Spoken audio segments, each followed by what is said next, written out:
Muy bien, buenas tardes con todos. ¿Se me escucha de forma clara?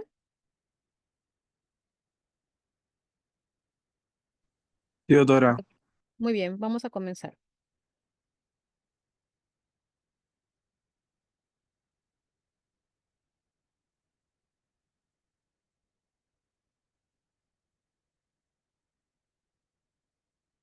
Listo. ¿Pueden ver la pantalla de forma adecuada?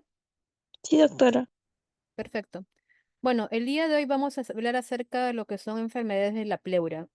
Bueno, es un tema bastante amplio, bien, porque obviamente dentro de las patologías que comprometen la pleura tenemos muchas. Bueno, vamos a hablar de las principales. Primero, para comenzar, hay que recordar que la pleura es esta capa que recubre lo que es el parénquima pulmonar, como la caja torácica, también el mediastino y el diafragma. Bien, contamos con dos capas, la pleura parietal y la pleura visceral. Bien, entre ellas, habitualmente hay una pequeña cantidad de líquido que se forma de forma fisiológica, de forma normal. Aproximadamente se forma de 10 a 15 mililitros de líquido pleural por hemitórax en el día. Bien, esto permite que no haya fricción entre ambas capas y favorezcan lo que es el proceso o el mecanismo respiratorio en el paciente. Bueno, entonces, esta formación de líquido se debe a un equilibrio que hay entre fuerzas, entre presiones, ¿no? Cuando se rompe los mecanismos por los cuales se producen, por los cuales se reabsorben el líquido pleural, es cuando se produce lo que es una enfermedad llamada derrame pleural. Bueno, entonces, el derrame pleural viene a ser la acumulación de líquido en el espacio pleural. Bueno. Ya hemos hablado que en condiciones normales se produce líquido, ¿bien? Eso es normal. Pero cuando se rompe este equilibrio entre la producción y la reabsorción, es cuando se produce la presencia de derrame, ¿bien? Aproximadamente el ritmo o la velocidad con la que se produce el líquido entre ambas hojas pleurales es de 0,5 mililitros por hora. Bueno, y generalmente esta producción y reabsorción se deben a presiones o a un balance entre diferencias hidrostáticas y oncóticas. Bien, vamos a recordar de que el derrame pleural se puede producir por patologías pulmonares en sí o se pueden deber a causas extratorácicas, como veremos más adelante. Bien. Entonces, dentro de los mecanismos por los cuales uno puede producir o se puede producir derrame pleural en el paciente, tenemos primero el desequilibrio entre lo que es la presión hidrostática y oncótica. Cuando hay aumento de la presión hidrostática y disminución de la presión oncótica, se produce la presencia de derrame pleural. Bien, hay patologías que se van a ver en estas circunstancias que pueden explicar la presencia de este desequilibrio. Vamos a recordar, y como veremos más adelante y como en algún momento les habrán mencionado, dentro de lo que es la clasificación o la diferenciación del derrame pleural, hay que establecer si estamos frente a un trasudado o exudado. Bien, recordar que los mecanismos principales por los cuales se produce trasudado en un paciente es por estos dos mecanismos principales, por el aumento de la presión hidrostática y disminución de la presión oncótica. Como pueden ver en la tabla, la falla cardíaca, la cirrosis hepática descompensada, el síndrome nefrótico, situaciones de hipolinemia van a producir trasudado en el paciente. La causa más frecuente de derrame pleural sigue siendo la falla cardíaca. Y obviamente, ¿qué tipo de derrame produce en el paciente? La presencia de trasudado. Bueno, pero no solamente son los únicos mecanismos que existen para la producción de derrame pleural, también el aumento de lo que es la permeabilidad capilar por mecanismos de inflamación a nivel de la pleura, sea de causa infecciosa, maligna, autoinmunitaria, también puede producir la presencia de derrame. El mecanismo por el cual se produce mucho más frecuentemente la presencia de exudados es este, el aumento de la permeabilidad capilar a nivel de las capas pleurales. Bueno, otro mecanismo por los cuales se produce derrame pleural o se puede producir es por la alteración en la reabsorción que se produce a nivel de lo que es la pleura parietal. Recordar de que el líquido se forma a nivel de pleura parietal y se reabsorbe a través de los vasos linfáticos en la pleura parietal en su mayoría. Si existe una obstrucción a nivel de este drenaje, obviamente se produce acúmulo de líquido y obviamente desencadena en el paciente un cuadro clínico de derrame pleural. Bueno, otros mecanismos menos frecuentes es el paso de líquido a través de, ¿cómo se llama?, de ostomas o ciertas disrupciones del diafragma de una cavidad hacia otra. Por ejemplo, en pacientes con ascitis de tensión se puede producir el paso de este líquido hacia la cavidad pleural y producir algo llamado hidrotórax, muy frecuente en pacientes con cirrosis hepática descompensada. El aumento de la presión negativa en el espacio pleural, como en el caso de pacientes con pulmón atrapado, también puede ser una causa de derrame pleural. Obviamente la rotura, ¿no?, o compresión del conducto torácico va a producir lo que llamamos quilotórax, ¿bien? Que puede ser de causa traumática o neoplásica.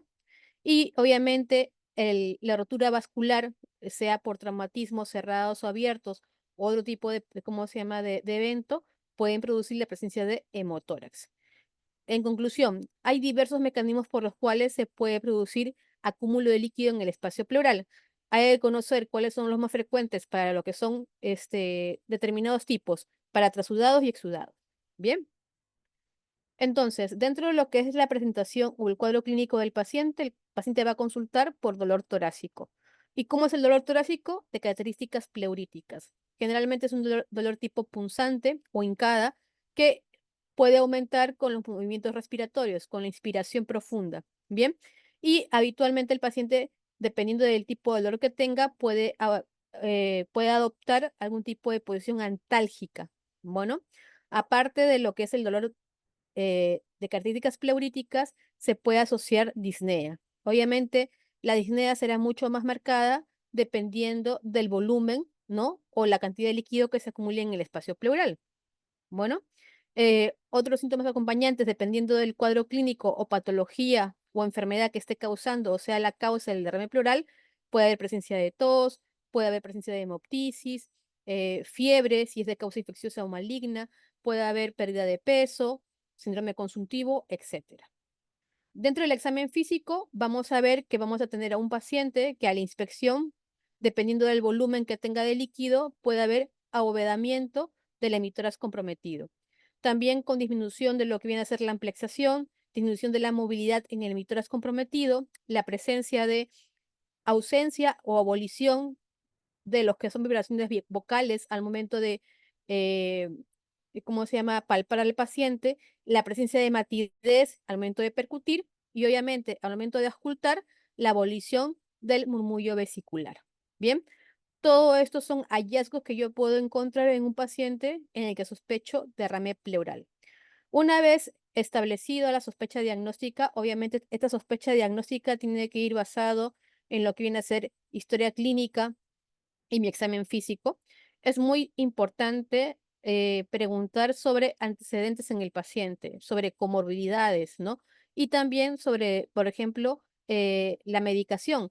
Vamos a ver de que hay algunos pacientes pueden tener, aunque no sea lo más frecuente, los medicamentos pueden ser causa de derrame pleural en algunos pacientes. Es por eso de que es muy importante la historia clínica detallada en el estudio de un paciente con derrame pleural. Entonces, ya hemos hablado de una anamnesis y exploración física completa, detallada. Una vez establecido la sospecha diagnóstica, debemos confirmar el diagnóstico. ¿Qué pedir inicialmente? Lo de siempre. Inicialmente, lo que tenemos a la mano siempre, una placa de tórax. De preferencia en incidencia posterior anterior y lateral. Obviamente, la incidencia lateral será del emitórax comprometido. Bien, dependerá si es derecho o izquierdo el compromiso que yo encuentre en el paciente. Bien. Eh, Actualmente la ecografía torácica ha tomado mucha importancia en lo que es evaluación de pacientes con patología pulmonar y entre ellas lo que es el derrame pleural. ¿Por qué? Porque la ecografía torácica tiene una alta sensibilidad, sobre todo para poder determinar con el estudio de pacientes con derrames pleurales pequeños, ¿bien? Que a veces no van a poder ser vistos de forma fácil en la placa de tórax. Debemos saber o recordar que para que yo visualice un derrame pleural en una placa de tórax posterior anterior, generalmente se hace cuando los volúmenes del líquido están por encima de 150 mililitros. Bien, yo en incidencias laterales lo puedo ver, ¿no? siempre y cuando la cantidad de líquido sea por encima de 75 mililitros, ¿no? En cambio, la ecografía torácica me permite valorar probablemente volúmenes mucho más pequeños, ¿no? También es de utilidad en aquellos derrames que están loculados o están encapsulados, ¿bien? Y obviamente es de mucha utilidad al momento de realizar procedimientos invasivos como puede ser la toracocentesis, ¿bien? Porque de esta manera rentabilizo mejor el obtener líquido en el diagnóstico del paciente y obviamente disminuyo la probabilidad de complicaciones en mi paciente post-procedimiento. Bien, la tomografía torácica también entra dentro de la valoración del paciente con derrame pleural y sobre todo se solicita en caso de que hayan síntomas aparte, ¿no? Que nos haga pensar en compromiso pulmonar, ¿no? Aparte de lo que la clínica que acabamos de explicar, ¿no? Si el paciente presenta hemoptisis, presenta pues tos productiva, ¿no? O tiene algún tipo de hallazgo en la placa de tórax que me haga pensar en malignidad, debo realizar una tomografía torácica, ¿bien? O en aquellos pacientes en los cuales yo sospecho que los derrames pueden estar complicados o loculados, ¿no? Y generalmente, si tengo compromiso o sospecho de compromiso tanto del parénquima pulmonar como del mediastino, debo realizar una tomografía de tórax para valorar a mi paciente. Bien, así que cada estudio, cada prueba está indicada en determinadas circunstancias. Bueno, entonces, ¿cómo veo un paciente con derrame pleural? ¿Qué es lo que veo en una placa de tórax, que es el estudio inicial?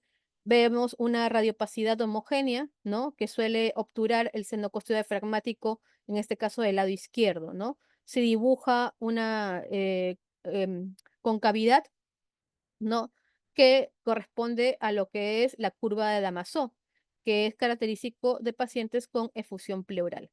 Y dependiendo del volumen que presente el paciente en el espacio pleural, va a producir el desplazamiento de las estructuras adyacentes hacia el lado contralateral. Bien, entonces estamos frente a un paciente con derrame pleural izquierdo. Luego, los derrames también pueden ser pequeños o loculados. ¿Bien? En este caso, lo que vamos a observar en la imagen lateral izquierda, vemos aquí en esta incidencia lateral cómo se ve esta radiopacidad, ¿no? De bordes bien definidos, de radiopacidad homogénea, que se ve por encima de lo que es la silueta cardíaca, ¿no? Esto corresponde a lo que es la cisura. Bien, esto es la presencia de líquido a nivel de la cisura mayor del pulmón izquierdo, ¿bien? Entonces, obviamente, cuando hay presencia de líquido a nivel de la fisura, puede ser evidente ese tipo de alteraciones, ¿no? Y uno pensar que puede ser una masa o nódulo, ¿no? Y no necesariamente sea así, ¿no? Simplemente que es la presencia de líquido a nivel intercisural, ¿bien? Así que eso tiene que ser valorado en el contexto del paciente. O las localizaciones no van a ser siempre las tradicionales, ¿no? En ocasiones vamos a tener localizaciones subpulmonares, ¿no? Del líquido pleural, ¿no? Y nos hace ver una imagen en la que vemos una elevación del hemidiafragma, ¿no? Y estamos frente a un paciente que tiene un derrame pleural del lado derecho, pero de localización subpulmonar.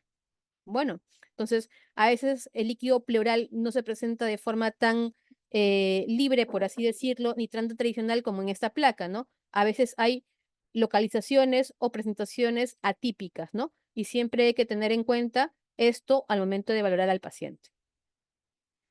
La tomografía, ya hemos mencionado que debe realizarse en pacientes, sobre todo si sospechamos o presentan clínica o compromiso a nivel del parénquima pulmonar o mediastino, ¿no? Sobre todo cuando hay malignidad, hay que realizar un estudio tomográfico. En esa tomografía de corte axial, ventana mediastínica, lo que vamos a ver es una lesión hipodensa, ¿bien? Que corresponde a un derrame pleural del lado izquierdo, ¿no? Con engrosamiento tanto de la pleura parietal como de la pleura visceral. Bien. Entonces, una vez establecido el diagnóstico mediante imágenes, bien, una vez confirmado, debo realizar un procedimiento invasivo que se llama toracocentesis para obtener líquido y analizarlo. De las características citoquímicas del líquido podré determinar si estoy frente a un paciente con trasudado y exudado. Y es de mucha importancia, ¿por qué? Porque si estoy frente a un paciente que es un trasudado, probablemente no requiera mayor prueba diagnóstica en mi paciente. Eso queda ahí. pero si es un exudado, sí voy a requerir mayores métodos diagnósticos para poder evaluar al paciente. ¿Listo? Generalmente cuando realizamos una toracocentesis hacemos una extracción de 15, 20 mililitros de preferencia para poder mandar a analizar el líquido de forma adecuada. Bueno, muchas veces el estudio del líquido va a ser suficiente teniendo en cuenta el cuadro clínico, historia clínica, etcétera, del paciente para poder llegar al diagnóstico. Pero en ocasiones no va a ser así. En ocasiones, aparte de obtener líquido para estudio, vamos a tener que realizar otro tipo de procedimientos, como son las biopsias pleurales. Estas biopsias pleurales pueden ser por biopsias transparietales, ¿no?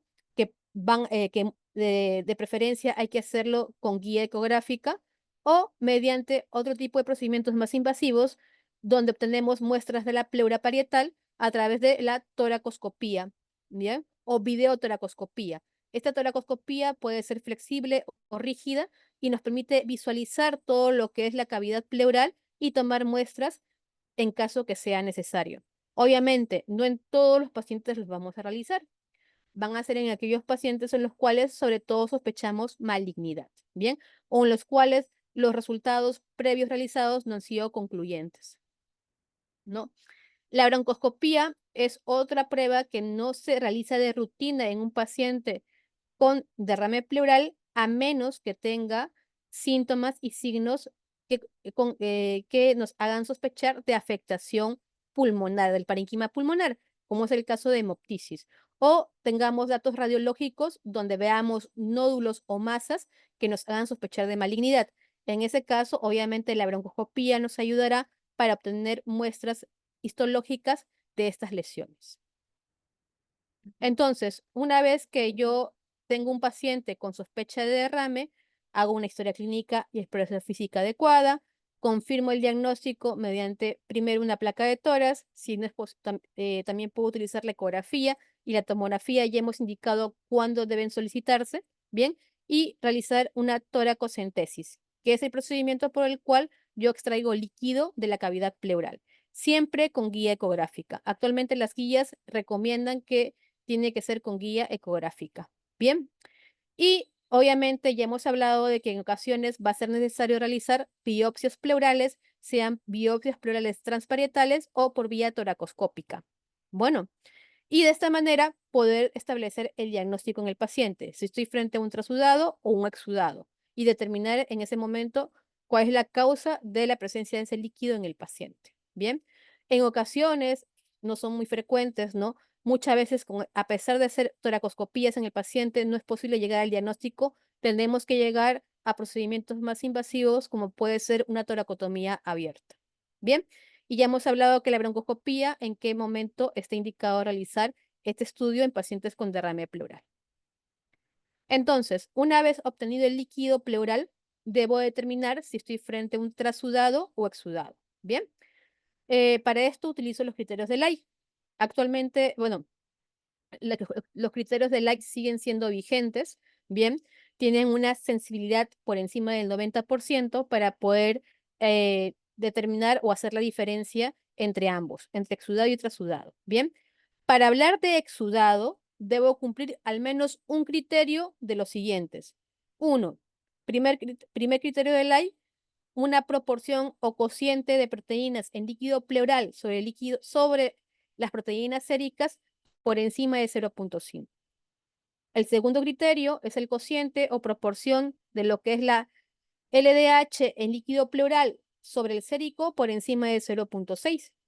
Y el tercer criterio es que yo tenga una LDH en líquido pleural superior a los 2/3 del límite superior de la normalidad de la LDH a nivel sérico. Bien, si mi paciente en el estudio citoquímico cumple con al menos un criterio, ya estoy viendo que un paciente estamos frente a un derrame pleural que es un exudado.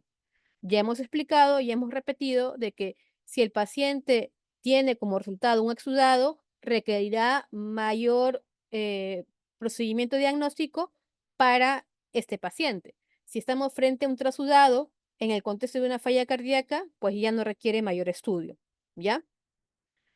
Entonces, a pesar de que los criterios de Light siguen siendo vigentes para lo que es la diferenciación entre ambas entidades, bien, hasta un 25-30% de los pacientes, ¿no? Pueden ser catalogados falsamente como exudados cuando son realmente trasudados, ¿bien? Y esto pasa en ciertas circunstancias, ¿no? Principalmente en aquellos pacientes que tengan derrames en el contexto de falla cardíaca y que estén recibiendo tratamiento diurético, ¿bien? En aquellos pacientes, ¿no? Puede ser que los criterios falsamente me hablen de exudado cuando en realidad es un trasudado. Una forma de diferenciar esto es realizar una resta o una diferencia entre lo que es las concentraciones de albúmina en líquido pleural y a nivel sérico. Si esta diferencia está por encima de 1.2 gramos por decilitro, voy a verificar y con certeza puedo decir que este derrame en sí es un trasudado y que no requiere mayor estudio. Bueno, otra forma de poder determinar si es que me queda algún tipo de duda que mi derrame es por falla cardíaca, en algunos estudios o en otras realidades puede solicitarse la dosificación o las medidas de ProBNP en líquido pleural. Bien, entonces, para que quede claro, y esta diapositiva a modo de resumen.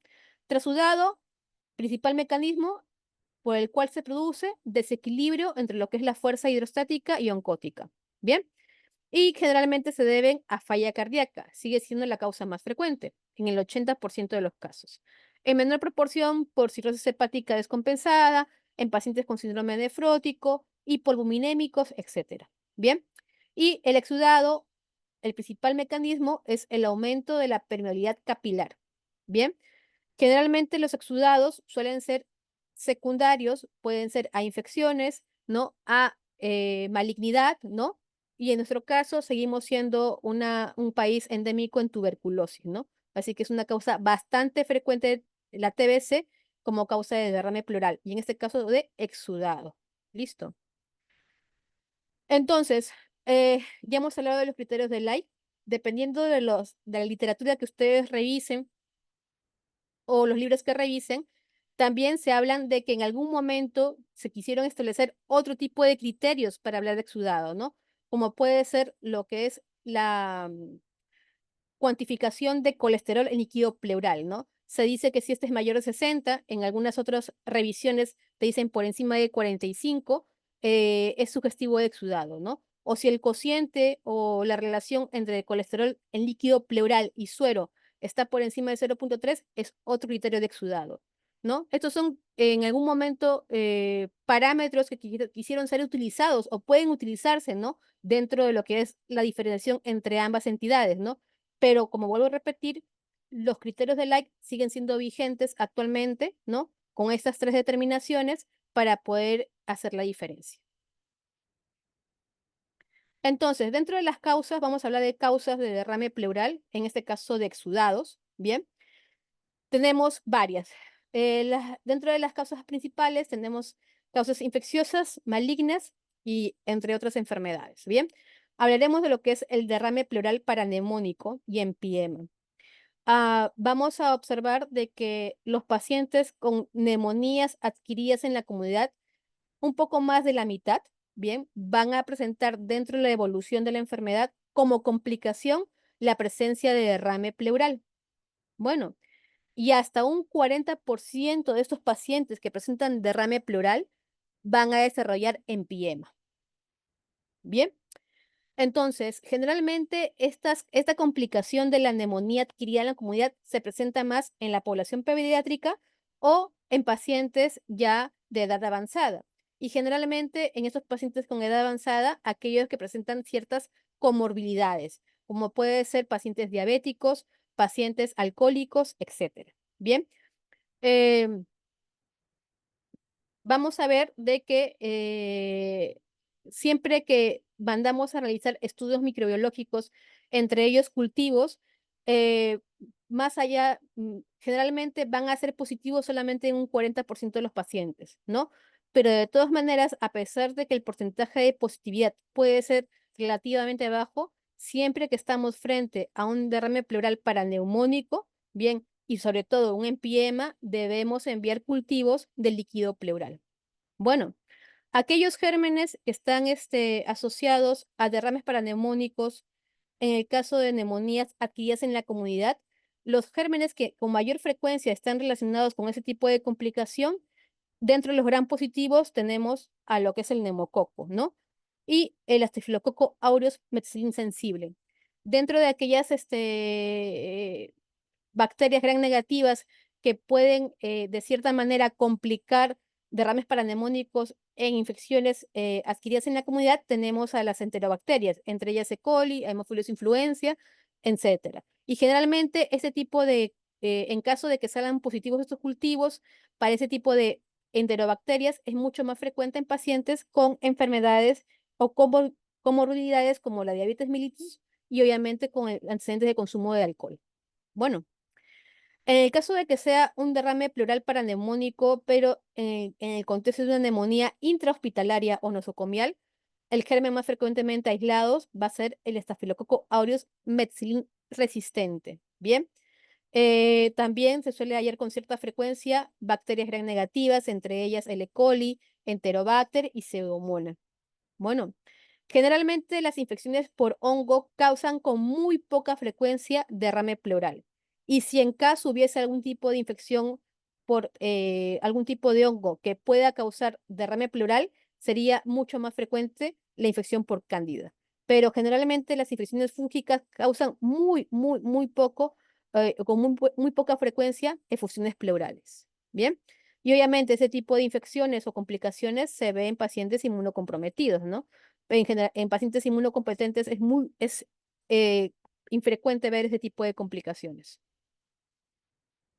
Dentro de lo que es la fisiopatología del derrame paraneumónico, debemos recordar de que el derrame paraneumónico tiene dos fases. Tenemos una fase exudativa, una fase fibrinopurulenta y una fase organizativa, ¿no? Vamos a ver que en una fase exudativa, por la presencia o la liberación de ciertas citoquinas proinflamatorias, como va a ser la interleuquina 6, 8, factor necrosis tumoral alfa, se va a producir un aumento en lo que es la permeabilidad capilar.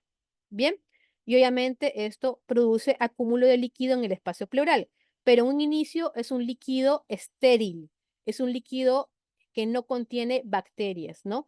Es por eso que si yo hago un estudio citoquímico, un estudio en esta fase del paraneumónico, voy a encontrar que los niveles de pH están por encima de 7.2, los niveles de glucosa todavía están conservados, los niveles de LDH todavía se mantienen por debajo de 1000. Bien, si un paciente no es tratado adecuadamente o evoluciona luego de esta fase exudativa, ya en una fase fibrinopurulenta, ya va a haber, a diferencia de la etapa previa, es que aquí ya hay contaminación del líquido pleural, hay presencia de bacterias, con lo cual los cultivos en esta fase van a ser positivos. El cultivo va a ser positivo. Hay presencia de microorganismos en el espacio pleural. Hay invasión de gérmenes, con lo cual mayor producción eh, de sustancias proinflamatorias, proliferación de polimorfos nucleares, y aquí, por la presencia de estos gérmenes, va a haber consumo de glucosa, con lo cual si yo realizo un estudio citoquímico, voy a encontrar niveles por debajo de 60 miligramos por decilitro, aumento en los niveles de LDH, generalmente por encima de 1000, y disminución en las cifras del pH por debajo de 7.2. Es por eso de que cuando yo tengo un derrame paraneumónico en un paciente con una neumonía, es recomendable hasta cierto punto, ¿no? Si mi paciente no responde adecuadamente al tratamiento instaurado inicialmente, realizar toracocentesis de forma seriada, por así decirlo, ¿no? Y valorar justo estos parámetros, ¿no? Sobre todo el pH, la glucosa y la LDH. Porque si yo veo que hay una caída del pH, consumo de glucosa y aumento de la LDH, probablemente ya me estoy diciendo de que mi derrame, que inicialmente era no complicado, pasó a ser un derrame complicado. Y ya mi manejo va a cambiar, porque ya en un derrame complicado estoy obligada sí o sí a colocar drenaje torácico en el paciente.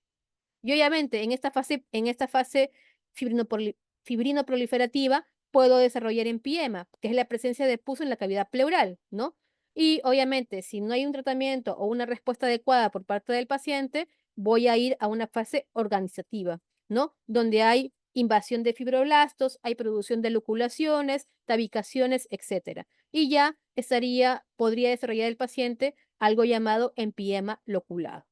Bueno, entonces siempre es importante conocer la fisiopatología, ¿no? Y qué es lo que me puede estar descompensando al paciente en el caso de que un paciente tenga una neumonía, sea adquirida en la comunidad o sea de aspecto nosocomial.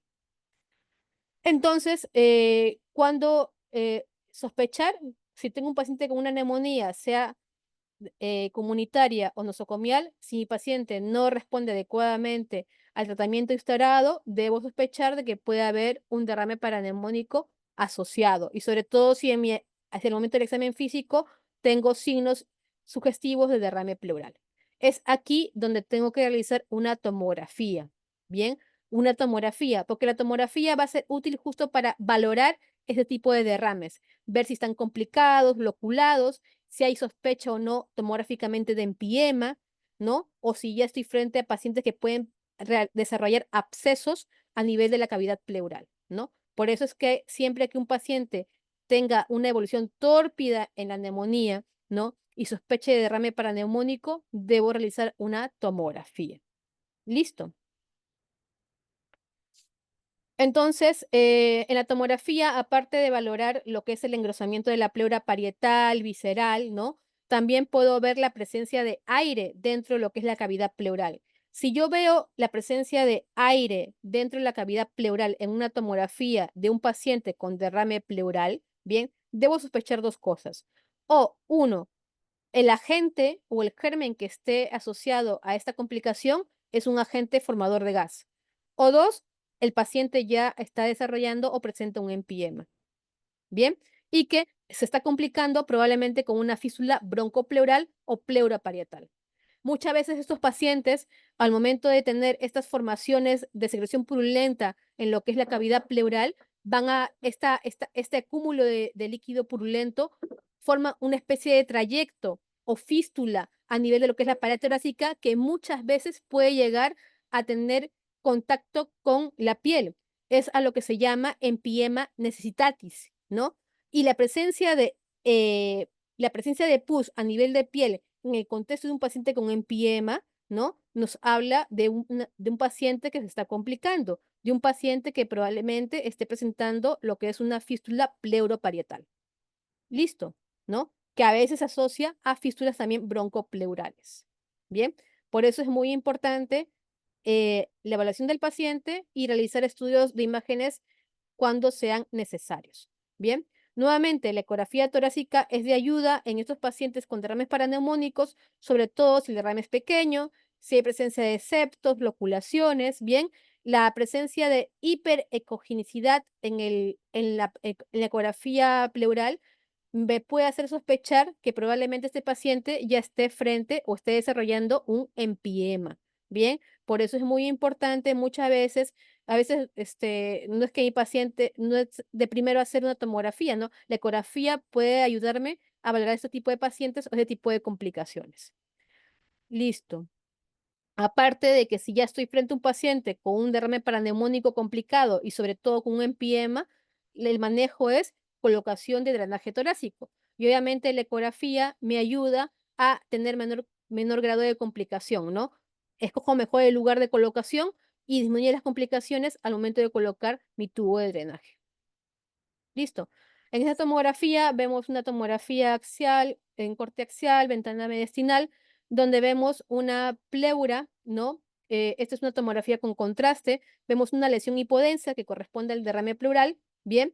Y vemos un engrosamiento tanto de la pleura visceral como parietal, ¿bien? Bueno, no se ve bien en la fotografía porque no es de buena calidad, pero hay algo aquí que se llama pleura escindida, en la que se ve que los vasos colaterales o los vasos que van a nutrir las pleuras parietales o viscerales se encuentran resaltados, ¿no? Y es una característica importante tomográfica de un paciente con empiema. Dentro del manejo o tratamiento de los pacientes con derrames paraneumónicos y empiemas, obviamente, en contexto de una neumonía, sea nosocomial o adquirida en la comunidad, es la cobertura antibiótica empírica importante, ¿no? Es muy importante comenzar con cobertura antibiótica al momento de manera precoz, ¿bien? Siempre tratando de abarcar o coberturar aquellos gérmenes que con mayor frecuencia producen el tipo de complicaciones y que ya hemos mencionado en diapositivas previas. ¿Listo? Y obviamente ya hemos dicho que a pesar que el porcentaje de cultivos no son del todo positivos, en menos de la mitad resultan positivos, siempre hay que realizar cultivos de líquido pleural frente a estos pacientes. Bueno, y si en algún momento mis cultivos salen positivos, yo debo ajustar mi tratamiento antibiótico en base a estos cultivos y al antibiograma de estos cultivos que me resultan positivos. Una buena cobertura antibiótica para este tipo de pacientes es siempre asociar una cefalosporina de tercera generación más clindamicina o metronidazol. ¿Bien? O a veces también se puede utilizar monoterapia con amoxicilina ácido clavulánico para el manejo de estos pacientes. Obviamente, doctores, la cobertura es por vía endovenosa. Vía endovenosa. En aquellos pacientes en los cuales son alérgicos a las penicilinas, la asociación de clindamicina con alguna quinolona que tenga cobertura para gram negativos, etcétera, también es de utilidad. Bien, si estoy frente a pacientes con infecciones nosocomiales en el cual yo sospecho que la infección puede estar causada por Staphylococcus aureus meticilin resistente, el uso de vancomicina o linezolid. Obviamente el linezolid es mucho mejor, ¿no? En aquellos pacientes en los cuales tienen deterioro de la función renal. Bien, en pacientes que yo sospeche que la infección sea causada por pseudomonas o tenga cultivos positivos para pseudomonas, el uso de piperacilina tazobactam, carbapenens o alguna cefalosporina tercera generación con acción antipseudomónica asociada a metronidazol será el manejo antibiótico empírico inicial. Bien, el uso de aminoglucósidos en el manejo de este tipo de pacientes es controversial. Se ha demostrado que no tienen escasa penetración pleural, por eso no están indicados en el manejo de pacientes con derrames pleurales paraneumónicos o empiemas, porque la absorción al nivel del espacio pleural es escasa. Listo. Y nuevamente, si estoy frente a un paciente con derrame pleural paraneumónico complicado o empiema, aparte del antibiótico, ¿el manejo cuál va a ser? Drenaje torácico, doctores. ¿No? Drenaje torácico. Ahora, si ustedes revisan las guías, no hay consenso en que el tamaño del tubo debe ser de mayor calibre, poco calibre, etcétera, ¿no? Dependiendo de los estudios que ustedes revisen, ¿no? Algunos están a favor de utilizar tubos de drenaje de pequeño calibre, otros de mayor calibre, ¿ya? Teniendo en cuenta que a veces los tubos de menor calibre causan menos dolor, ¿no? Son más fáciles de manipular, ¿no? Para el paciente, ¿no? En cambio, los de mayor calibre, la ventaja es que se obstruyen menos que los de menor calibre, ¿no? Entonces, siempre hay que tener en cuenta, hay que individualizar el manejo de ese tipo de pacientes dependiendo de las características de cada patología, de cada cuadro clínico, ¿no? Pero obviamente en un paciente con derrame pleural paraneumónico y empiema, el manejo es antibiótico y drenaje torácico.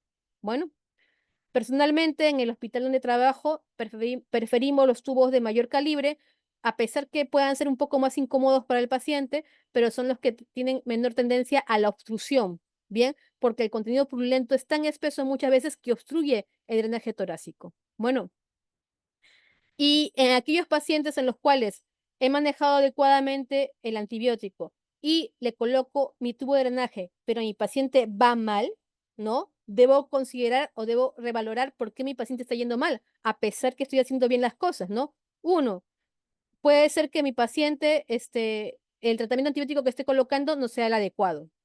Dos, que mi tubo esté mal colocado, no esté en el sitio adecuado para producir el drenaje adecuado del líquido pleural contaminado. Bien, tres, que haya múltiples loculaciones, ¿no? Muchas veces un paciente, no es algo frecuente, pero en algunos pacientes requerimos más de un tubo de drenaje torácico para poder drenar la cavidad pleural, ¿no? O me tardé en iniciar tratamiento antibiótico en el paciente, ¿no? O ya hay complicaciones como la presencia de fístulas broncopleurales o pleurocutáneas, ¿no? Entonces, muchas veces ese tipo de factores van a hacer que mi paciente no responda adecuadamente al tratamiento instaurado por mi parte. Nuevamente, aparte de lo que es el antibiótico y el drenaje, la literatura te menciona de que el uso de firinolíticos de inicio precoz en pacientes con derrames pleurales paraneumónicos complicados y empiema es muy importante. Lo que van a hacer este tipo de medicación firinolítica es evitar la presencia o la formación de mayores loculaciones en el paciente. Por eso es que yo tengo que iniciar o instalarlo de forma precoz. Bien, la única contraindicación para utilizar firinolíticos en el paciente es la presencia de fístula broncopleural. Listo. Las sustancias o los medicamentos que puedo utilizar como firinolíticos en el paciente son los que se describen en el cuadro de abajo.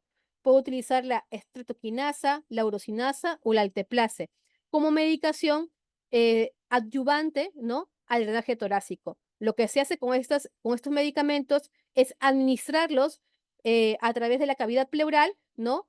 Tenerlos ahí por cierto tiempo, ¿no?, para favorecer que no se formen mayor cantidad de tabicaciones o loculaciones. Bien, y aparte de eso, muchas veces facilitan el drenaje de líquidos muy densos. Bien, y obviamente ayuda al manejo del paciente. Pero la única contraindicación de su uso es la presencia de fístulas broncopleurales. Con respecto a los derrames pleurales como que tenemos como causa la tuberculosis, vamos a ver de que generalmente este tipo de derrames se producen por una respuesta de tipo inmunitaria, ¿no? Hay un foco gaseoso pulmonar subpleural, ¿no?, que está en contacto con la pleura visceral, hay un componente inflamatorio, hay aumento de lo que es la permeabilidad capilar y se produce la formación de líquido a este nivel.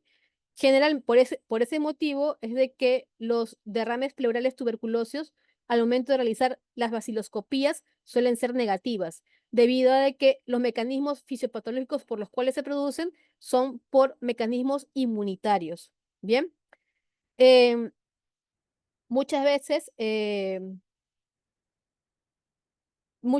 ese tipo de derrames, ¿no?, dependiendo si son derrames pleurales tuberculosos de larga evolución, pueden dar como consecuencia la presencia de pseudoquilotórax o de empiema. Bueno, pero ese tipo de complicaciones se ven en derrames tuberculosos crónicos de larga evolución. Listo. Si estoy frente a un paciente con sospecha de derrame pleural, ¿qué es lo que debo hacer? Obviamente, estudio de líquido pleural. Bueno, siempre, a pesar de que la cantidad o el porcentaje de baciloscopías en líquido pleural suelen ser frecuentemente negativas, debe pedirse la baciloscopía en líquido pleural para estudio, ¿no? O en el caso de que realicemos biopsias pleurales, obviamente baciloscopía o tinción de Sil-Nielsen o auromina en la biopsia pleural. Bueno, una vez de que yo hago mi toracocentesis, voy a tener un líquido pleural, generalmente amarillo citrino. Generalmente los derrames en los derrames pleurales tuberculosos suelen ser unilaterales, suelen ser derrames pequeños a moderados, raramente son derrames masivos, es muy infrecuente. Generalmente los derrames tuberculosos son pequeños a moderados y son unilaterales. Bien. Si hacemos el estudio citológico del líquido pleural, vamos a encontrar que hay un predominio linfocitario al momento de hacer el estudio citológico. Pero en las primeras fases de la enfermedad podemos ver un predominio polimorfonuclear, ¿bien? Al inicio de la enfermedad, ¿bien? Pero con el tiempo, el predominio que se ve a nivel de la citología del líquido pleural va a ser de predominio linfocitario, doctores, en más del 90% de los casos, ¿bien? Eh, eh, hay determinaciones que se pueden hacer líquido pleural que me ayudan a establecer el diagnóstico de tuberculosis, teniendo en cuenta factores epidemiológicos como factores en la historia clínica, como lo que es en el examen físico y obviamente en el citoquímico de líquido pleural. Para eso hay una determinación de una enzima que es la adenosindiaminasa, que es el ADA, ¿no?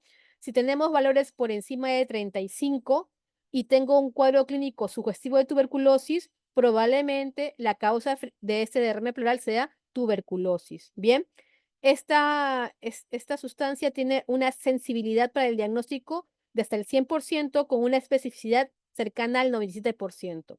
Listo. Hay que conocer que una adenosindiaminasa baja no excluye el diagnóstico de tuberculosis, ya que los niveles pueden ser bajos al inicio o en las primeras etapas de la enfermedad. Bien, Es por eso que si realizamos nuevamente una nueva toracocentesis, vamos a ver que esos niveles van trepando, van aumentando, ¿no? Pero si vemos que esos niveles se mantienen bajos, ¿no? O no hay aumento, probablemente el diagnóstico sea algo distinto. También hay que tener en cuenta de que el ADA puede tener resultados falsos positivos. Puede ser positivo en derrames secundarios al linfoma, en pacientes con derrames paraneumónicos, en piemas, en pacientes con derrames con artritis reumatoide, ¿no? Hay que considerar que puedo tener falsamente positivo ADAs altos. Por eso tiene que verse todo en un contexto. ¿Bien? Y generalmente los derrames pleurales por tuberculosis, el incremento del ADA se debe principalmente al aumento de la isoenzima ADA2.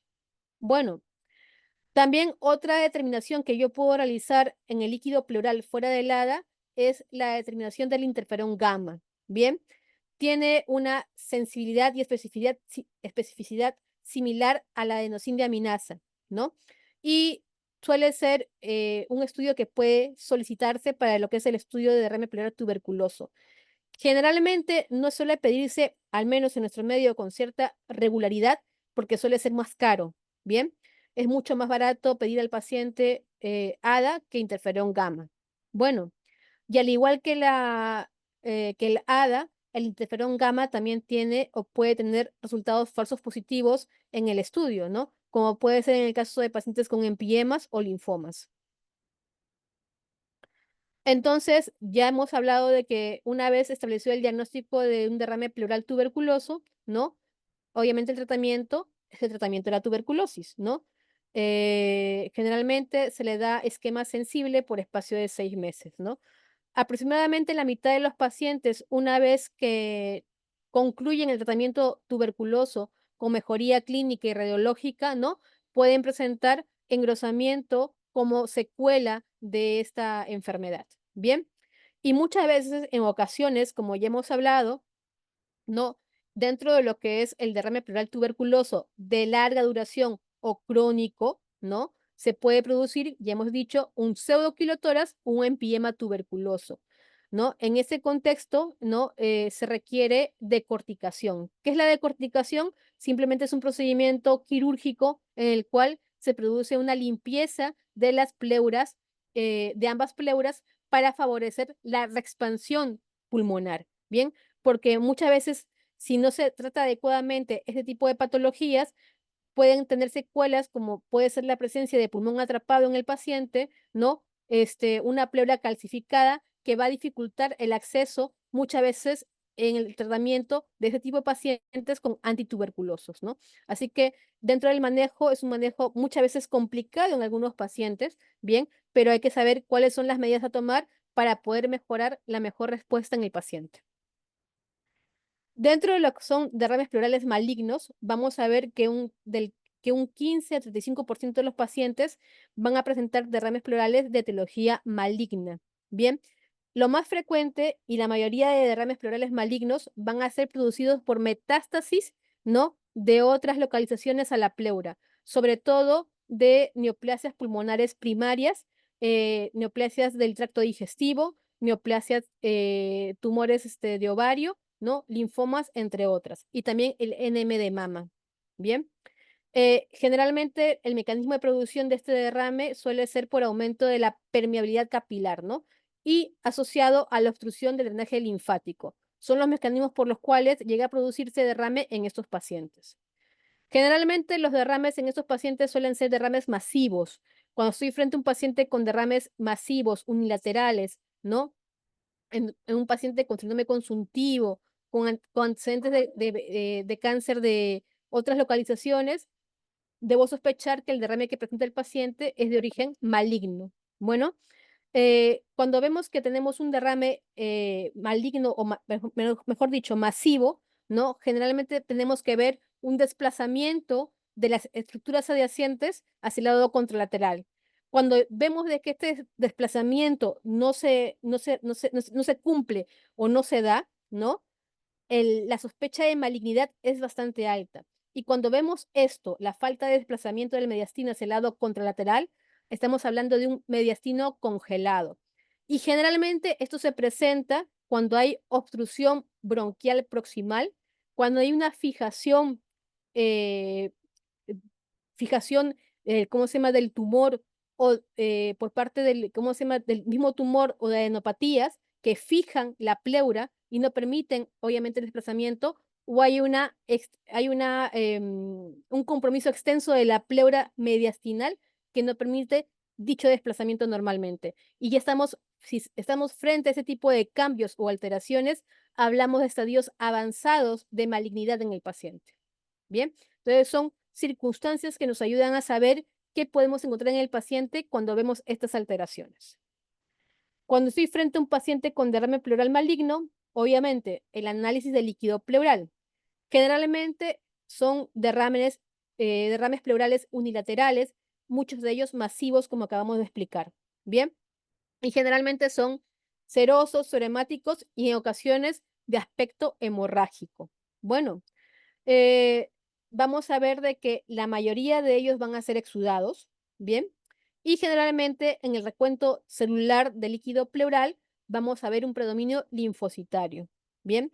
Si hacemos determinaciones de glucosa en líquido pleural, veremos que si encontramos concentraciones de glucosa por debajo de 60 y del pH en torno a 7.3, es bastante probable que si yo hago un estudio citológico de ese líquido pleural, salga positivo.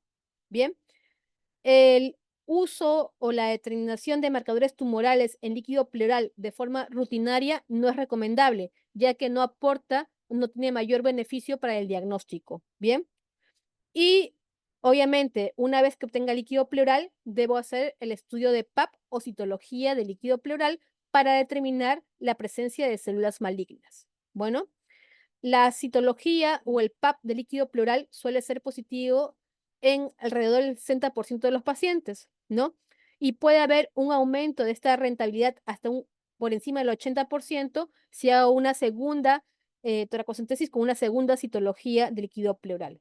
Bien, especialmente cuando yo sospecho de malignidad, lo que se recomienda es el estudio citológico, el estudio de bloque celular conjuntamente y, si es posible, realizar también biopsia pleural para rentabilizar el diagnóstico y aumentar el porcentaje de diagnóstico en el paciente. Bueno, ahora, siempre que voy a plantear una biopsia pleural en un paciente con un derrame pleural maligno, es recomendable realizarlo mediante guía ecográfica. ¿Por qué? Porque la ecografía me ayuda a determinar la presencia de implantes sugestivos de malignidad. Y obviamente, al momento de visualizarlo, puedo biopsiarlo de forma mucho más fácil y segura. Bien, en algunos pacientes no va a ser suficiente esto, o sea, no va a ser contributorio para el diagnóstico y vamos a tener que realizar procedimientos mucho más invasivos, como el uso de una toracoscopía o pleuroscopía, sea flexible o dirigida, para poder ingresar a la cavidad pleural y tomar muestras de forma mucho más fehaciente, de forma mucho más segura, ¿no? Entonces, siempre hay que optar por aumentar la rentabilidad del diagnóstico en el paciente en el que sospeche malignidad. Todo lo que se pueda hacer, hay que hacerlo, ¿bien? Para poder llegar al diagnóstico. Hemos hablado ya de la biopsia y la toracoscopía en el paciente, ¿bien? Y con respecto al manejo, el tratamiento obviamente va a ser dirigido al tipo de tumor que esté causando el derrame pleural. Si es metastásico, obviamente tratar la patología o la neoplasia maligna de base. Ya hemos hablado de que las neoplasias que con mayor frecuencia metastizan a lo que es la pleura es el pulmón, mama, ovario, del tracto digestivo y los linfomas. Bien. Y obviamente, siempre de que muchas veces estos pacientes van a presentar derrames pleurales recurrentes, ¿bien? Quiere decir de que van a volver a presentar líquido a nivel del espacio pleural de forma frecuente. Es por eso que muchas veces es necesario realizar un procedimiento llamado pleurodesis. La pleurodesis es un procedimiento por el cual voy a provocar o voy a producir que las ambas capas pleurales se junten de forma indefinida, ¿bien? Y así evitar la presencia o la formación de líquido pleural. Esta pleurodesis puede ser de tipo quirúrgica, puede ser de tipo química, ¿bien? Y eso me ayuda a que el paciente no presente derrame pleural de forma recurrente, ¿bien? En algunos pacientes va a ser imposible realizar este tipo de procedimientos por el pronóstico de la enfermedad, porque son pacientes que ya de por sí no tienen mayor porcentaje de supervivencia. Entonces, en aquellos pacientes habría que valorar, en el caso que presenten derrames pleurales recurrentes, realizar toracocentesis evacuadoras de forma rutinaria, ¿no? O a veces colocar catéteres pleurales de pequeño calibre para ayudar al drenaje de ese tipo de patología. Listo. Con respecto al derrame pleural en el contexto de enfermedades sistémicas, vamos a ver que las enfermedades del tejido conectivo son otra causa algo frecuente de derrame pleural, sobre todo lo que es la artritis reumatoide y el lupus. Bien, con respecto al derrame pleural en la artritis reumatoide, vamos a ver que generalmente se presenta en el 5% de los pacientes, generalmente son varones, ¿bien? Y se producen años después del diagnóstico, generalmente a partir del 5.º año del diagnóstico de artritis reumatoide. Suelen ser derrames pequeños, unilaterales, generalmente localizados en el lado izquierdo, y en ocasiones pueden ser crónicos o recurrentes, ¿bien? En otras ocasiones puede ser de que no dé mucha sintomatología. Y el tratamiento de este tipo de derrames es el tratamiento de la enfermedad de base, en este caso de la artritis reumatoide.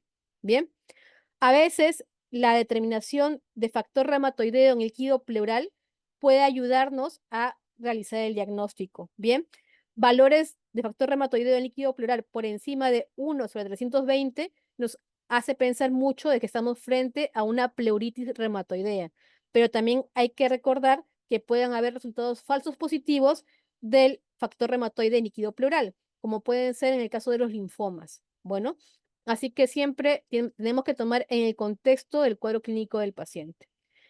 En lo que respecta al derrame pleural en los pacientes con lupus, generalmente se presentan hasta la mitad de los pacientes durante la evolución de la enfermedad.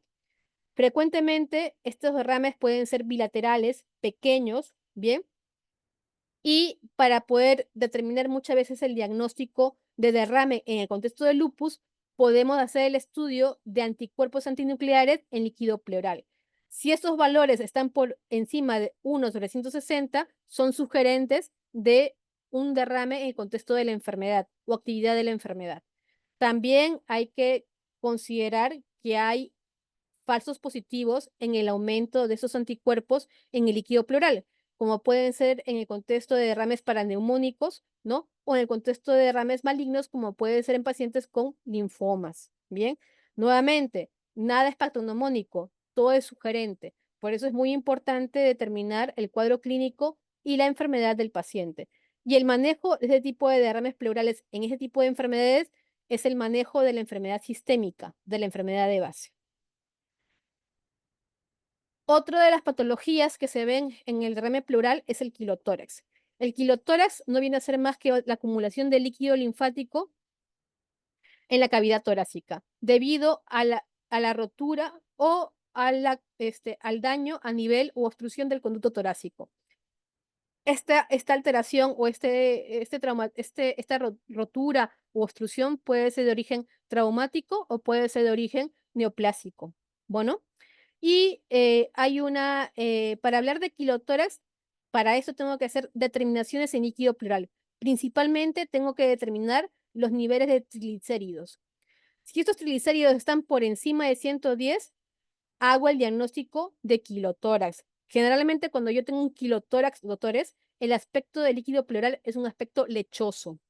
Y si a esto le sumo que los niveles de triglicéridos están por encima de 110 miligramos por decilitro, confirmo el diagnóstico de quilotórax. Si los niveles de triglicéridos están por debajo de 50 miligramos por decilitro, descarto el diagnóstico de quilotórax. Y si los valores se encuentran entre 50 y 110, no llegando a ser del todo diagnósticos, bien, debo determinar la presencia de kilomicrones. Bien, entonces, si tengo un paciente con sospecha de quilotórax en los cuales el dosaje de triglicéridos no ha sido definitivo, voy a ver los valores o medir los valores de kilomicrones. Si ellos salen positivos, confirmo el diagnóstico de quilotórax. Bien. En algunos, dependiendo de lo que revisen guías o libros, también se dice que en el quilotórax generalmente la determinación de colesterol en líquido pleural está por debajo de 200 miligramos por decilitro, ¿no? Y hay otro tipo de criterios que se utilizan para poder hablar acerca de kilotórax. Hay una entidad llamada pseudoquilotórax. ¿Cuándo hablo de pseudoquilotórax? Cuando un derrame pleural no cumple con criterios de kilotórax, es muy parecido ectoscópicamente, ¿bien? Y generalmente ya hemos hablado que el pseudoquilotórax puede darse en pacientes con derrames pleurales de larga evolución. Y las causas más frecuentes vienen a ser derrames pleurales crónicos en el caso de tuberculosis o la artritis reumatoide. ¿Qué tengo que pedir para poder confirmar que mi paciente tiene pseudoquilotórax? Determinar los niveles de colesterol. Cuando estos están por encima de 200 miligramos por decilitro en líquido pleural, confirmo la presencia o confirmo que estoy frente a un cuadro de pseudoquilotórax. Bien, o si el cociente o la relación entre colesterol y triglicéridos de líquido pleural está por encima de 1, es otro criterio para hablar de pseudoquilotórax. Con respecto al manejo, una vez confirmado la presencia de kilotórax, vamos a tener un manejo conservador y un manejo mucho más agresivo. Generalmente el manejo conservador lo vamos a utilizar en aquellos pacientes que tengan drenajes o presencia de kilotórax por debajo de 1 litro. Bien, en esos pacientes vamos a tener tratamiento nutricional. Muchas veces va a ser necesario el uso de fármacos como es la somatostatina para el manejo del kilotórax. Bien, muchas veces el uso de toracocentesis evacuadora de forma frecuente, ¿no? O la presencia de drenajes, ¿bien? Pero generalmente, los pacientes responden, bastante bien al tratamiento médico conservador inicial, siempre y cuando el drenaje que presenta el paciente esté por debajo de 1 litro. Si el paciente no mejora, a pesar del tratamiento conservador, el tratamiento nutricional, el tratamiento farmacológico, ni el tratamiento evacuador recurrente, bien, tenemos que ir al manejo quirúrgico, bien. Dentro del manejo quirúrgico debemos valorar lo que es la ligadura del conducto torácico, bien. Muchas veces el uso de pleurodesis quirúrgica va a ser necesario, como el uso de pleurectomía. Bueno, y en pacientes en los cuales inicialmente tienen drenajes por encima de 1 litro en 24 horas, definitivamente estos pacientes van a fracasar al tratamiento conservador y vamos a ir al manejo quirúrgico de primera instancia. Bien, esto es con respecto a la parte de kilotórax. ¿Listo? Ahora, otra de las patologías que con frecuencia vemos, aparte del derrame pleural en lo que es en enfermedades de la pleura, tenemos el neumotórax. El neumotórax viene a ser la presencia de aire en el espacio pleural. Dependiendo del volumen que exista a nivel del espacio pleural, puede producir en mayor o menor medida colapso de las estructuras adyacentes. Bien, vamos a ver que también la clínica o el cuadro clínico va a depender mucho de la reserva funcional que tenga cada paciente. No es lo mismo un neumotórax en un paciente que no tiene patología pulmonar de base a un paciente que tenga patología pulmonar de base. Bien, la causa más frecuente de neumotórax sigue siendo la causa traumática. Como veremos más adelante, dentro de lo que son los neumotórax traumáticos, vamos a ver los neumotórax iatrogénicos y no iatrogénicos. Bien, pero la causa más común sigue siendo el neumotórax de origen traumático. Dentro de lo que son neumotórax, doctores, tenemos los neumotórax espontáneos. Dentro de los neumotórax espontáneos tenemos los primarios y secundarios y tenemos los neumotórax traumáticos, que son dos clasificaciones distintas. Bien, dentro del neumotórax espontáneo, ¿espontáneo por qué? Porque ocurre sin ningún tipo de factor externo que lo haya provocado. Bien, hablamos de neumotórax primario cuando no existe aparentemente ninguna enfermedad pulmonar de base. Y hablamos de neumotórax espontáneo secundario cuando existe una enfermedad pulmonar de base. Bien, la incidencia es variable, es mucho más frecuente en varones que en mujeres. Bien, dependiendo de los estudios o revisiones que ustedes hagan, la incidencia puede ser mayor o menor, ¿listo? Pero es mucho más común en hombres que en mujeres. Hasta 6 veces más frecuente en varones que en mujeres. Bien, y generalmente cuando se dan en varones, se dan en pacientes delgados, ¿no? Pacientes altos y en pacientes con antecedentes de hábito tabáquico. Bueno, en el caso de los neumotórax espontáneos primarios, generalmente se dan en pacientes jóvenes, ¿no? En pacientes de edad media. En el caso de los neumotórax espontáneos secundarios, se dan en pacientes o en poblaciones mayores, por encima de los 55 años. Bien, y generalmente, como ya hemos mencionado, los neumotórax espontáneos secundarios están asociados a enfermedades pulmonares crónicas. Entre ellas, la enfermedad pulmonar crónica más asociada o más vista en el contexto de neumotórax espontáneo secundario es la EPOC, la enfermedad pulmonar obstructiva crónica. Bien, y en zonas endémicas como la nuestra, la tuberculosis. ¿Listo? El neumotórax traumático se va a dividir o se puede clasificar en neumotórax iatrogénico y no iatrogénico. El iatrogénico es el que se da en el contexto, ¿no?, de alguna complicación que está derivada de procedimientos o intervenciones médicas, como puede ser toracocentesis, broncoscopía, como puede ser la colocación de catéter venoso central, etc. Y los neumotórax no iatrogénicos son los que se deben, pues, a traumatismos sean cerrados o abiertos, ¿no?, que pueden estar en relación a accidentes de tráfico, caídas o agresiones. Una clasificación muy aparte o una definición muy aparte merece el neumotórax atención o tensional.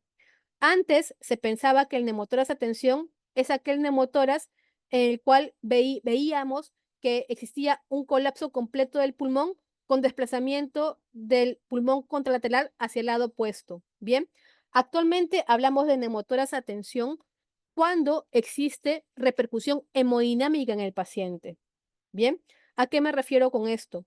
Generalmente, estos pacientes van a tener un colapso completo del pulmón afectado, puede haber desplazamiento del mediastino hacia el lado contralateral, con lo cual muchas veces estos pacientes van a tener alteraciones en el retorno venoso y pueden llegar a presentar shock hemodinámico, con datos de hipoperfusión, hipotensión, bradicardia, etcétera, ¿no? Entonces, para poder yo hablar de neumotórax atención, tengo que tener un neumotórax que comprometa todo un pulmón y aparte repercusión hemodinámica en el paciente. Tiene que haber dos cosas, ¿bien? Y generalmente, cuando estoy frente a un neumotórax tensional o atención, requiero tratar inmediatamente al paciente. Tengo que procurar urgente aliviar la hiperpresión intrapleural que se produce en este paciente, como veremos más adelante. Dentro de lo que es el neumotórax espontáneo primario, bien, ya hemos hablado de que hablamos de espontáneo primario cuando no hay aparentemente patología pulmonar de base. Generalmente, ¿por qué se produce? Se produce por rupturas de pequeñas bulas o bleps subpleurales ubicadas en las zonas apicales, ¿bien? No asociadas a otro tipo de alteración en el parénquima pulmonar, ¿bien? Se dice que hasta un 10% de estos pacientes pueden tener antecedentes familiares de neumotórax, es algo que se ve frecuentemente. Se ha visto de que la herencia puede ser de tipo autosómica dominante, recesiva, puede ser asociada al cromosoma X, y se ha visto que en algunos estudios se ha visto que es mucho más frecuente en aquellos pacientes que tengan ciertas alteraciones o en lo que es el haplotipo A2B40 del HLA. Bien, entonces se ha visto de que esta alteración en este haplotipo está asociado con el síndrome de Marfan, ¿no? Y con ciertas enfermedades como también puede ser la homocistinuria y la anorexia nerviosa. Y se ha visto que esta alteración puede estar en relación a que este tipo de pacientes tengan neumotórax con mayor frecuencia. Bien, y es muy importante recordar que el hábito tabáquico es un factor de riesgo importante en el desarrollo de neumotórax espontáneo primario. Bien, no solamente el hábito tabáquico, sino también el consumo de marihuana de forma permanente o frecuente. Con respecto a los neumotórax espontáneos secundarios, ocurren en el contexto de patología pulmonar subyacente, ¿no? O de base. Y generalmente ya hemos visto que la EPOC es la enfermedad más frecuentemente vinculada con este tipo de complicaciones. En zonas endémicas como nuestro país, tuberculosis. Bien, vamos a ver dentro de este cuadro, ¿no? Cuáles son las características en el caso de neumotórax espontáneo primario. Bien, ya hemos hablado el antecedente del consumo de tabaco, ¿no? El fumar marihuana también es un factor de riesgo importante. Y con respecto a los neumotórax secundarios, tenemos que la EPOC es la principal enfermedad asociada a ese tipo de complicaciones. Y en zonas endémicas, tuberculosis. Pero como pueden observar, hay otra serie de enfermedades que pueden estar relacionadas, ¿no?, como complicación en la presencia de neumotórax. ¿Cuál es el cuadro clínico del neumotórax? Paciente que va a presentar dolor torácico de forma abrupta, brusca muchas veces, ¿bien? Que aumenta, obviamente se incrementa con los movimientos respiratorios. La disnea, también de aparición súbita, su intensidad va a depender, uno, del grado funcional del paciente y dos, del volumen o de el volumen de neumotórax que presenta el paciente, ¿no? Puede asociarse a tos, hipotensión, taquicardia, etcétera. Hasta un 10% de los pacientes con neumotórax espontáneo primario pueden ser asintomáticos, ¿no? Y en el caso de los pacientes con neumotórax espontáneo secundario, suelen tener clínica mucho más evidente, mucho más florida, porque ya tienen una enfermedad de base, ¿no? Que muchas veces se va a ver exacerbada en este contexto, ¿no? Por eso los pacientes con neumotórax espontáneo secundario toleran muy mal la presencia de neumotórax, muy mal, porque ya tienen una capacidad funcional de reserva disminuida de por sí, por la misma enfermedad. La recurrencia en ambos es bastante frecuente, ¿bien? En el caso de que un paciente tenga un neumotórax espontáneo primario, la recurrencia dentro del primer año es de un hasta 50% y es más frecuente que recurra en mujeres, ¿bien? La tasa de recurrencia en pacientes con neumotórax espontáneo secundario también puede llegar hasta un 56% de los pacientes, ¿no? Hasta en los primeros 6 meses luego de presentar un primer episodio. Bien, hay que explicarle eso muy bien al paciente, de que hay un alto porcentaje de recurrencia en los meses posteriores al presentar un primer episodio de neumotórax. Diagnóstico, obviamente, pruebas de imágenes. De inicio, placa de tórax. ¿No? La tomografía se destina, ¿no?, siempre y cuando el paciente ya haya tenido recurrencias, haya tenido neumotórax de repetición, tenga mi duda que no sea un neumotórax, que probablemente sea otro tipo de alteración en el parénquima pulmonar, como puede ser la presencia de bulas gigantes, ¿no? Sospeche que mi paciente tenga algún tipo de complicación, como son fugas o fístulas broncopleurales persistentes, ¿no? O que mi paciente tenga ya indicaciones de manejo quirúrgico. En esos pacientes voy a pedir una tomografía. Bien, cuando solicito una ecografía torácica para el diagnóstico, en aquellos pacientes en los cuales yo no pueda movilizarlos para realizar una placa de tórax o una tomografía. Pacientes en UCI, ¿no?, que hacen frecuentemente neumotórax por barotrauma. En esos pacientes valoro a pie de cama con ecografía y veo si tiene o no tiene neumotórax. Bien, obviamente, si mi paciente está con falla respiratoria condicionada por el neumotórax, tengo que hacer una gasometría arterial y otro tipo de estudios para poder establecer el manejo adecuado en mi paciente. Dentro de lo que son las pruebas de imágenes, la primera a realizar es una placa de tórax. Bien, ahora, hay fórmulas que nos ayudan a calcular el volumen exacto de aire que hay en la placa, ¿no? Pero a veces eso no es práctico al momento de evaluar un paciente en emergencia, porque son pacientes que van a llegar a emergencia, ¿bien? Por ejemplo, hay distintas clasificaciones, ¿bien?, de distintas sociedades.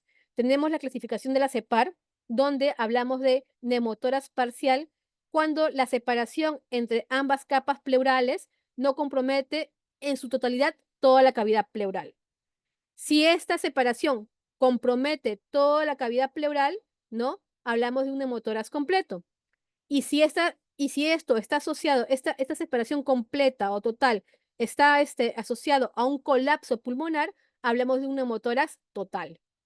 Bueno, la Sociedad Británica clasifica al neumotórax como pequeño y grande. Hablamos de neumotórax pequeño cuando la distancia entre lo que es la pared torácica y la línea pleural, teniendo como punto de referencia el hilio pulmonar, si esta distancia es menor de 2 centímetros, hablamos de neumotórax pequeño. Si es mayor de 2 centímetros, hablamos de neumotórax grande. Bien, y la clasificación que da la Sociedad Americana, ¿no?, como punto de referencia, da la distancia entre lo que es la pared torácica y la línea pleural, bien, pero como punto anatómico de referencia, el ápice. Si esta distancia está por debajo de los 3 centímetros, hablamos de neumotórax pequeño. Y si esta distancia está por encima de los 3 centímetros, hablamos de neumotórax grande. ¿Y eso para qué nos va a servir? Muchas veces para el manejo del paciente. Para el manejo del paciente. Esta es una recopilación de lo que es la clasificación de la CEPAR acerca de lo que es el neumotórax parcial, completo y total, que ya hemos mencionado. Y aquí algunas imágenes, ¿no? En esta radiografía posterior anterior vemos un neumotórax parcial, ¿no? Porque la separación de lo que es la pared torácica de la línea pleural no compromete todo el espacio pleural, ¿no? Solamente una parte, un neumotórax parcial. Aquí lo que vamos a ver es un neumotórax total, ¿bien? Vemos esta radiolucidez que compromete todo el hemitórax derecho con colapso de lo que viene a ser el pulmón del lado derecho, ¿no? Un neumotórax total, ¿no? Con cierto desplazamiento del mediastino hacia el lado contralateral. Nuevamente, algunas imágenes, ¿no? Aquí tenemos en la zona, en la imagen A, vemos un neumotórax izquierdo completo. La separación compromete todo lo que es a lo largo de lo que es el campo pulmonar izquierdo. Bien. En la imagen B vemos un neumotórax parcial asociado a enfisema subcutáneo. En esta tomografía de corte axial ventana parenquimal. Igualmente, aquí vemos, pero en el corte frontal. Listo. Como vuelvo a repetir, hay fórmulas que nos ayudan a determinar exactamente el volumen del neumotórax en un paciente, pero nuevamente esto no es del todo rentable ni práctico al momento de evaluar un paciente en emergencia, ¿no? Por eso es que les presento las 3 clasificaciones previas en las diapositivas anteriores.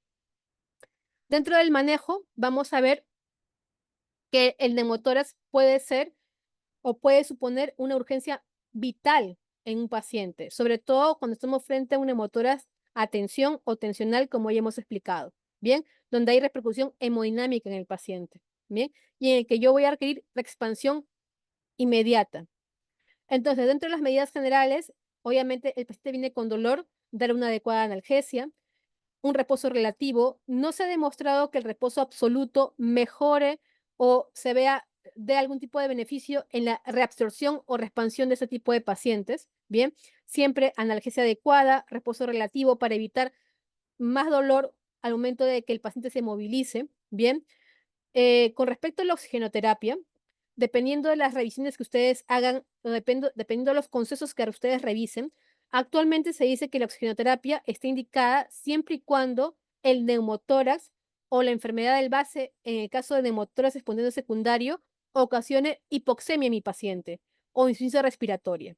Bien, si ustedes revisan la guía británica, ellos todavía plantean que el uso de oxigenoterapia a altos flujos, bien, puede favorecer la reabsorción del neumotórax en algunos pacientes. Eso con cautela, bien. Obviamente, no es lo mismo tratar a un paciente con neumotórax espontáneo primario con oxigenoterapia a un paciente con neumotórax espontáneo secundario con oxígeno a alto flujo, ya que generalmente este segundo grupo de pacientes con neumotórax espontáneo secundario van a tener enfermedades pulmonares crónicas y muchos de ellos van a ser retenedores de CO2, en los cuales no puedo utilizar el oxígeno de forma libre, porque yo puedo complicar de mayor manera a mi paciente, produciéndoles muchas veces encefalopatía hipercápnica, entre otras cosas. Entonces, con respecto al manejo en pacientes con neumotórax espontáneo primario, en algunos pacientes con neumotórax pequeños o parciales, dependiendo de la clasificación que yo utilice, puedo plantear inicialmente la observación. Algunos estudios han visto de que se puede producir la reabsorción espontánea del paciente sin requerir oxigenoterapia muchas veces ni drenaje, sea por aspiración o colocación de tubo. Si mi paciente es observado dentro de las primeras 6 a 12 horas, 24 horas en emergencia, y mi paciente no mejora, inclusive el neumotórax empeora, es donde voy a plantearme la posibilidad de drenaje mediante aspiración simple, colocando un catéter en el segundo espacio intercostal con la línea media clavicular, bien, y comienzo a aspirar con una jeringa. Esta aspiración se va a producir hasta que yo sienta resistencia en mi paciente o saque un volumen total de 2.5 litros, bien. Si mi paciente mejora con eso y no se vuelve a producir colapso del pulmón o reaparición del neumotórax, le puedo proceder al alta. Pero si mi paciente no mejora a pesar de esto, a pesar del drenaje, es necesario colocar un tubo torácico o catéter pleural para su resolución. ¿Cuándo está indicado el manejo quirúrgico en el paciente con neumotórax espontáneo primario? Tenemos algunas indicaciones. Aquel paciente que no resuelve, persiste la fuga de aire, en el que sospecha una fístula broncopleural.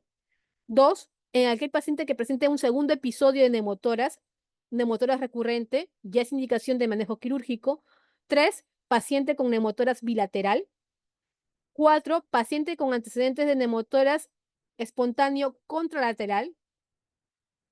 5, paciente con neumotórax espontáneo primario. Atención, generalmente esos pacientes van a tener que ser resueltos quirúrgicamente y obviamente en aquellos pacientes que tengan profesiones de riesgo que vayan a ser precipitantes de nuevos episodios de neumotórax en un paciente con neumotórax espontáneo primario. Bien, con respecto al manejo de neumotórax espontáneo secundario, generalmente estos pacientes van a requerir ingreso hospitalario, siempre. Y también el suplemento oxigenatorio, porque como ya hemos mencionado previamente, esos pacientes tienen una enfermedad pulmonar de base. Y muchas veces esta enfermedad pulmonar de base está exacerbada.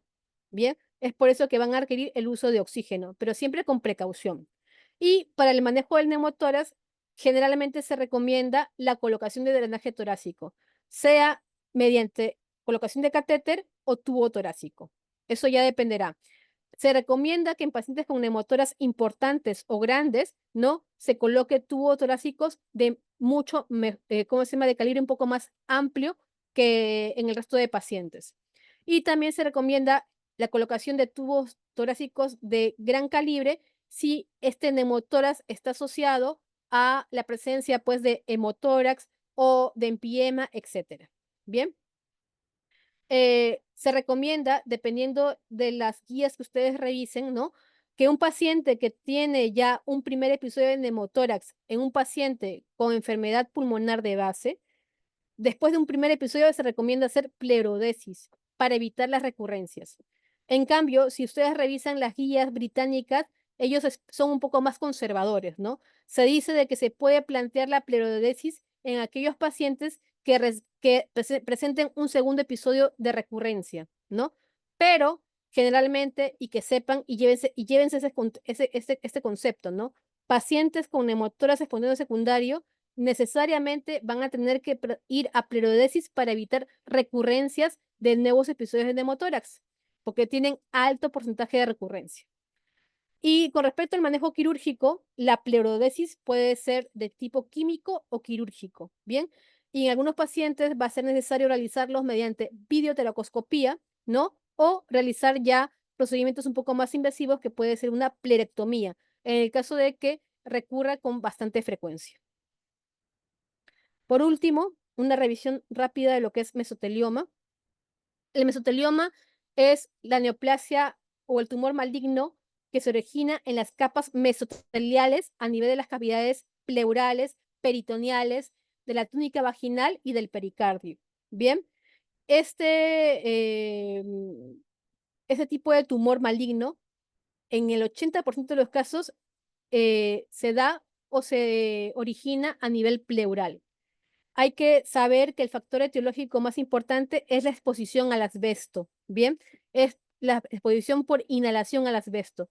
Y generalmente la clínica se presenta años a décadas después de la exposición. Es más frecuente en varones por encima de los 60 años, ¿bien?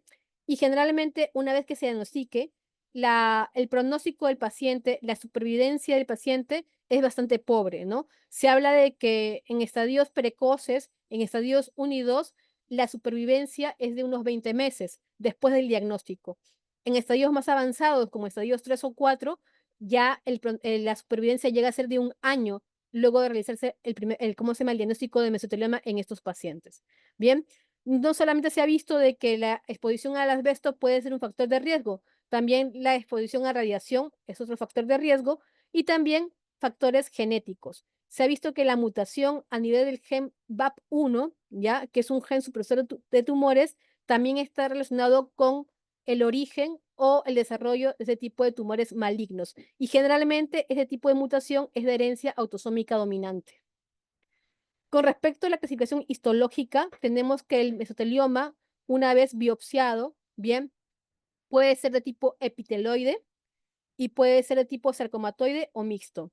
El epiteloide es aquel que es más frecuentemente de presentación, se presenta con mayor frecuencia, ¿no? Y también es el que tiene evolución mucho más benigna en comparación al de tipo histológico sarcomatoide, cuyo es cierto que no es tan frecuente como el epiteloide, pero su pronóstico es mucho peor, es mucho más malo que el epiteloide. Bien.